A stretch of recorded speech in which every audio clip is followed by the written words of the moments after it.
नमस्कार, स्नेहाज रेसिपी या यूट्यूब चॅनलवर तुम्हा सगळ्यांचं खूप मनापासून स्वागत। तर आज आपण एकदम खुसखुशीत आणि 8 ते 10 दिवस टिकणारी तिळाची पोळी कशी बनवायची ते बघणार आहोत। तर बऱ्याच वेळेला काय होतं की तिळाची पोळी खुसखुशीत होत नाही, ती चिवट होते। तर असं होऊ नये आणि आपली तिळाची पोळी खूप छान खुसखुशीत व्हावी यासाठी इथे मी काही टिप्स सांगणार आहे। त्यासाठी हा व्हिडिओ शेवटपर्यंत बघत रहा, व्हिडिओ अजिबात स्किप करू नका। आणि ही तिळाची पोळी 8 ते 10 दिवस छान टिकते, त्यामुळे प्रवासात नेण्यासाठी हा एक उत्तम पर्याय आहे। चला तर मग सुरुवात करूयात तिळाची पोळी बनवायला। सगळ्यात आधी कणिक भिजवून घेऊयात। एका ताटामध्ये 2 वाट्या गव्हाचं पीठ घेतलेलं आहे, त्यामध्ये घालूयात अर्धी वाटी बेसन पीठ,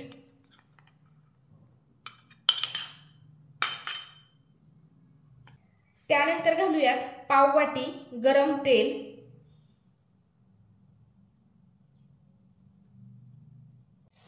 तेल गरम आहे त्यामुळे आपण हे सुरुवातीला असं चमच्याने व्यवस्थित मिक्स करून घेऊयात।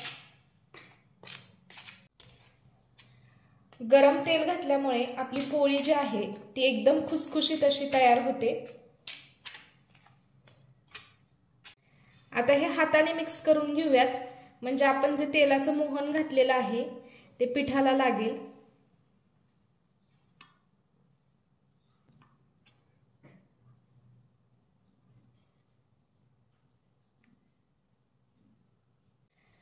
तर आपण हे हाताने सगळं व्यवस्थित मिक्स करून घेतलेलं आहे, त्यामुळे आपलं तेलाचं जे मोहन आहे ते सगळीकडे व्यवस्थित लागलेलं आहे। तर आता यामध्ये थोडं थोडं पाणी घालून हे पीठ व्यवस्थित भिजवून घेऊयात।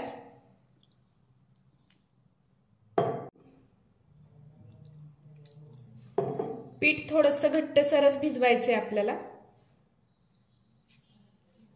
तर इथे आपलं पीठ भिजवून झालेलं आहे आणि चपातीसाठी आपण मऊ पीठ भिजवतो, तर त्यापेक्षा हे थोडंसं घट्ट ठेवायचं। तर इथे आपलं पीठ भिजवून झालेलं आहे, यावर एक झाकण घालूयात आणि 15 ते 20 मिनिटं हे झाकून असंच बाजूला ठेवूयात। कणिक 15 ते 20 मिनिटं भिजत आहे तोपर्यंत आपण सारण तयार करून घेऊयात। तर इथं गॅसवर कढई गरम करत ठेवलेली आहे, त्यामध्ये घालूयात 2 वाट्या तीळ,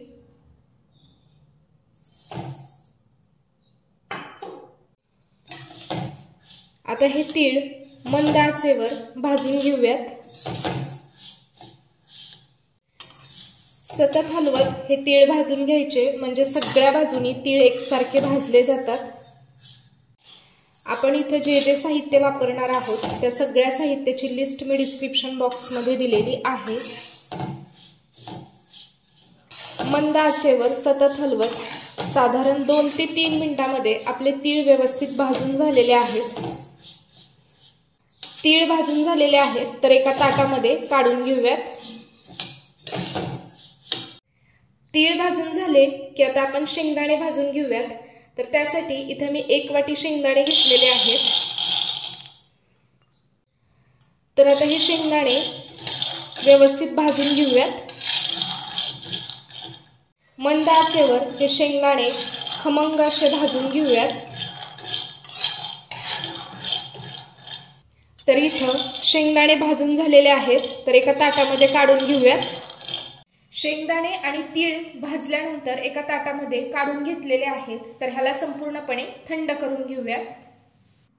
शेंगदाणे आणि तीळ थंड झाल्यानंतर एका मिक्सरच्या भांड्यामध्ये काढून घेतलेले आहेत, तर आता ह्याला मिक्सरवर बारीक करून घेऊयात। शेंगदाणे आणि तीळ मिक्सरवर बारीक करून घेतलेले आहेत, तर आता हे एका ताटामध्ये काढून घेऊयात। बारीक केलेले तीळ आणि शेंगदाणे एका ताटामध्ये काढून घेतलेले आहेत, तर आता यामध्ये घालूयात गूळ। तर इथं मी 3 वाट्या गूळ बारीक चिरून घेतलेला आहे, तो घालूयात।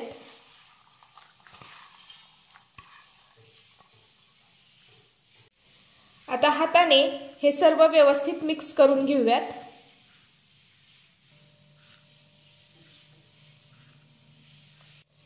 गूळ एकदम बारीक चिरून घ्यायचा, म्हणजे व्यवस्थित मिक्स होतो। हे छान व्यवस्थित मिक्स करून घेतलं। आता हे मिक्सरच्या भांड्यामध्ये घालूयात आणि मिक्सरवर बारीक करून घेऊयात। तर हे सगळं मिश्रण मी मिक्सरवर बारीक करून घेतलेलं आहे। तर इथं आपलं सारण बनवून तयार झालेलं आहे। तर इथं सारण बनवून तयार आहे, कणिक छान भिजलेली आहे। आता आपण पोळ्या बनवायला घेऊयात। कणिक छान भिजलेली आहे, तर आता ही फक्त एकदा तेलाच्या हाताने व्यवस्थित मळून घेऊयात।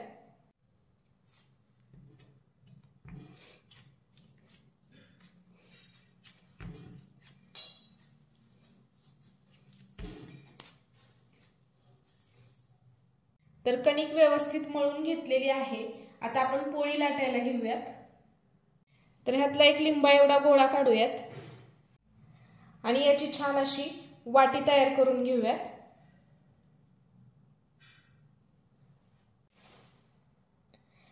ही वाटी तयार करून घेतली की आता यामध्ये आपण तयार केलेलं सारण घालूयात।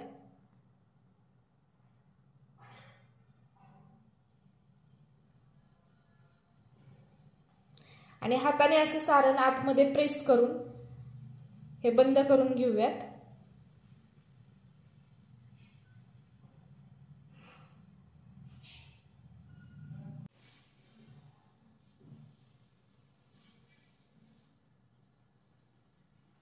आता हे पिठामध्ये बुडवून ह्याची छान अशी पोळी लाटून घेऊयात।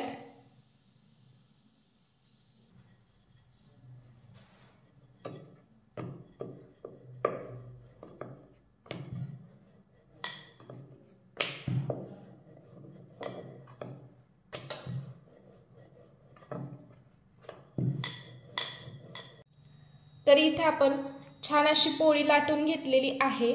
तर आता ही तव्यावर भाजून घेऊयात। पोळी भाजण्यासाठी इथे गॅसवर तवा गरम करत ठेवलेला आहे, त्यामध्ये घालूयात थोडंसं तूप। तुम्ही तुमच्या आवडीनुसार तूप किंवा तेल घालू शकता। आता ही पोळी भाजून घेऊयात। पोळी दोन्ही साइडनी व्यवस्थित भाजून घेऊयात।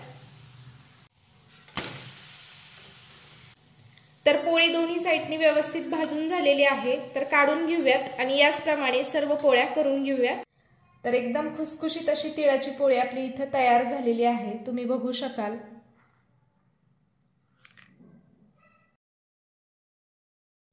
तर इथं एकदम खुसखुशीत अशी तिळाची पोळी बनवून तयार झालेली आहे।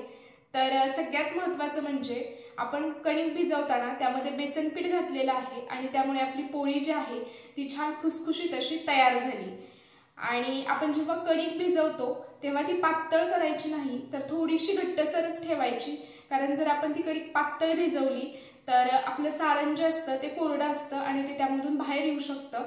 त्यामुळे पीठ थोडंसं घट्टच भिजवायचं, म्हणजे सगळीकडे सारण व्यवस्थित पसरलं जातं आणि आपल्याला हवी तेवढी ती पोळी पातळ लाटता येते। तर अशा प्रकारे इथं आपण आज तिळाची पोळी बनवली आणि एकदम खुसखुशीत अशी ही तिळाची पोळी तयार झालेली आहे। तर आजचा व्हिडिओ तुम्हाला आवडला असेल तर व्हिडिओला लाईक करा, शेअर करा, कमेंट करा आणि आपल्या चॅनलला अजून सबस्क्राइब केलेलं नसेल तर पटकन स्नेहाज रेसिपीला सबस्क्राइब करा। सबस्क्राइब केल्यानंतर शेजारील बेल आयकॉन प्रेस करा, म्हणजे जेव्हा मी नवीन रेसिपी अपलोड करेल तर त्याचं नोटिफिकेशन सगळ्यात आधी तुम्हाला मिळेल। लवकरच भेटूयात अशाच एका नवीन व्हिडिओमध्ये। तोपर्यंत नमस्कार।